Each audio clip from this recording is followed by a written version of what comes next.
안녕하세요. 캐나다 육아대리입니다. 복지가 좋다는 이 캐나다도 이 치과 보험만큼은 약간 사각지대에 있었는데 아마 많은 분들도 아시고 계실 거라고 생각을 합니다. 치과 보험이 이제 이 정부 차원에서 커버를 해주겠다고 나온 뉴스인데요. 치과 보험이 없는 분들은 오늘 영상 끝까지 시청해 주시면 감사하겠습니다.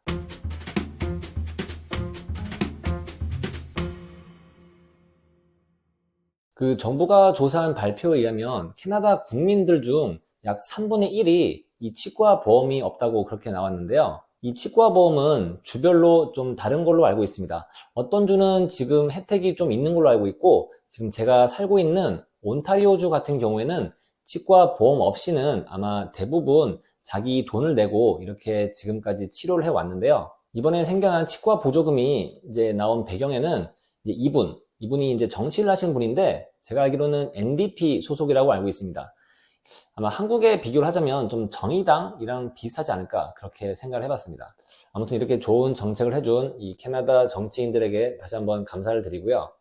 아무튼 이번 보조금은 많은 국민들에게 혜택이 돌아갈 것 같습니다. 정식 명칭은 캐나다 덴탈 베네핏이라고 불리는데요. 캐나다에 사시면서 이 덴탈 보험이 없는 분들에게는 정말 좋은 정책이 나온 것 같습니다. 이제 본론으로 넘어가서 조건에 대해서 한번 알아보면, 소득이 세후 9만 불 이하인 분들만 받을 수 있습니다. 이 9만 불 이하도 차등적으로 나오는 금액이 조금씩 달라지게 되는데요. 이제 제가 옆에 표를 띄워 드릴 건데, 이렇게 금액별로 받을 수 있는 금액이 각각 다르게 되어 있습니다. 그러면 저는 연봉이 세후로 10만 불인데 어떡하죠? 그러면 아쉽게도 이 보험 혜택을 받으실 수가 없습니다. 그러면 또 이런 질문이 있을 수가 있는데요. 저는 회사에 보험이 있는데 이것도 쓰고 나라에서 쓰는 것도 쓸 수가 있나요? 아쉽지만 이런 경우에도 쓸 수가 없습니다. 정부에서 나온 방침을 보면 사적보험 혹은 회사보험이 가입이 되어 있는 분들은 이 나라에서 이번에 나눠주는 이 보험금을 지급을 받으실 수가 없습니다. 또 한 가지 좋은 점은 이 보조금이 시민권자 혹은 영주권자만 주는 게 아니라 캐나다에서 합법적으로 거주 중인 분들에게 준다고 나와 있기 때문에 아마도 학생비자이신 분들 아니면 취업비자로 있으신 분들 모두에게 아마 해당이 되지 않나 저는 그렇게 생각을 하고요.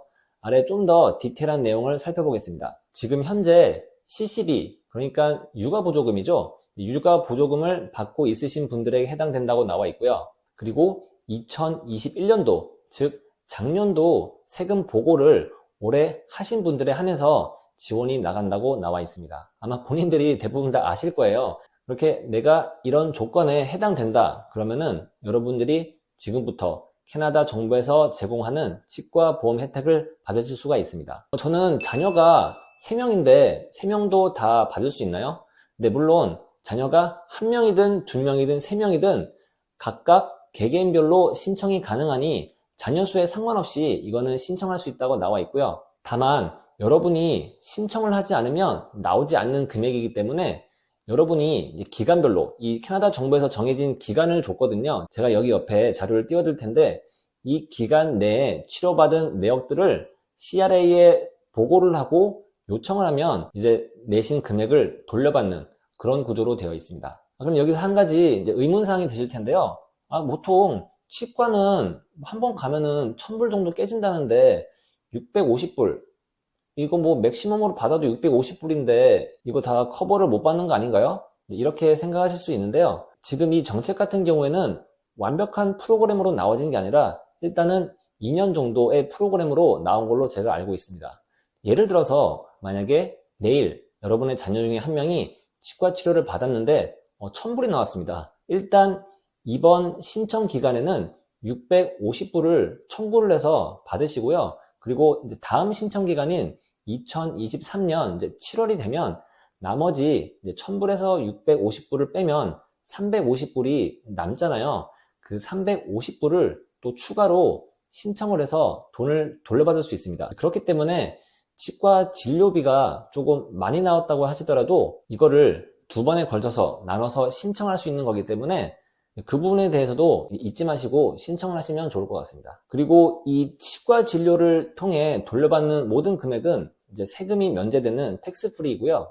여러분들이 먼저 페이를 한 다음에 그리고 이 페이한 금액을 CRA에 입력을 해서 보고를 하면 CRA에서 검토를 하고 돌려받는 그런 방식으로 진행이 될 것 같습니다. 아마 신청 시에 여러 가지 항목들을 넣는 게 있는데요.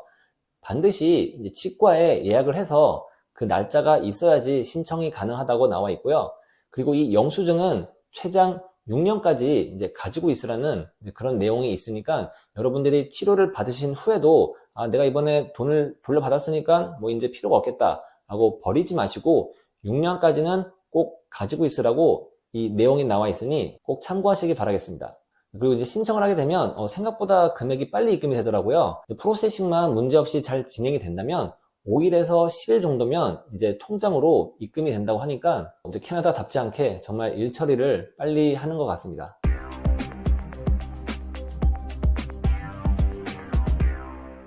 그리고 치과 베네핏 다음으로 최근에 또 나온 베네핏이 뭐가 있냐면 바로 이 렌트 보조금입니다. 이 렌트 보조금은 앞에서 제가 설명해드린 이 치과 베네핏과 마찬가지로 어떠한 한 주에 국한된 게 아니라 CRA, 즉 국세청에서 진행하는 거기 때문에 주와 상관없이 본인이 캐나다에 거주하고 있다면 신청을 할 수가 있는데요. 이 베네핏은 치과 베네핏과는 약간 다른 게 일회성, 즉 한 번만 지급이 되는 그런 보조금입니다. 이것도 마찬가지로 노텍스, 세금이 붙지 않는 그런 지원금이고요. 이 보조금을 받을 수 있는 그 나이 제한이 있는데 이제 본인이 캐나다에 살고 있는 2007년 12월 1일 이전에 출생을 하면 된다고 나와 있으니까 약 만 15세 이상이다 그러면은 내가 신청할 수 있는 자격이 되는구나 라고 알고 계시면 될 것 같습니다. 그리고 조건으로는 현재 캐나다에 거주를 하고 있어야 되고요. 그리고 올해 대부분의 시간을 캐나다에 거주를 하고 있어야 이 베네핏을 받을 수 있다고 인정이 된다고 나와 있습니다. 여러분들이 현재 하우스에 살든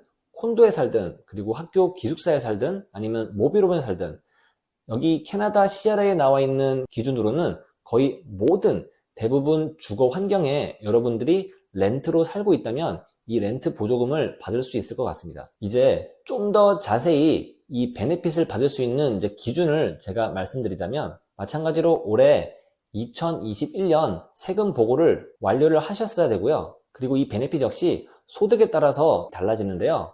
이제 가족일 경우에는 세후 35,000불로 나와 있습니다. 그러니까 약 본인의 인컴이 45,000불 이하다 그러면은 한번 계산을 해보시면 될 것 같고요.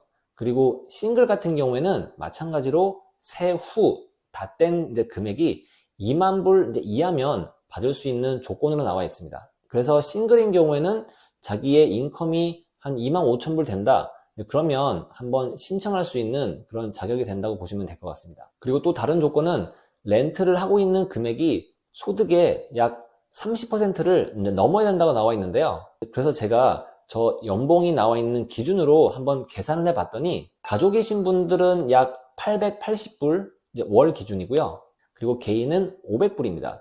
그래서 800불, 500불 기준으로 내가 이 금액보다 더 많이 내고 있다면 내가 이번에 캐나다 렌탈 보조금을 신청할 수 있구나 라고 알고 계시면 될 것 같습니다. 현재 캐나다에서 대부분의 지역이 아마도 다 500불 정도 이상은 내실 거라고 생각이 되는데요.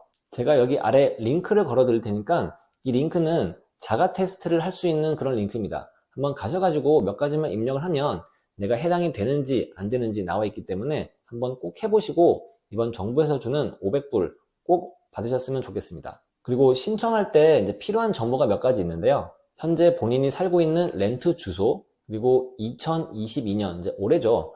올해 총 렌트비, 그리고 이제 집주인의 이름과 연락처 이거를 신청할 때 쓰라고 나와 있으니까 이 정도는 준비해 주시면 좋을 것 같고요.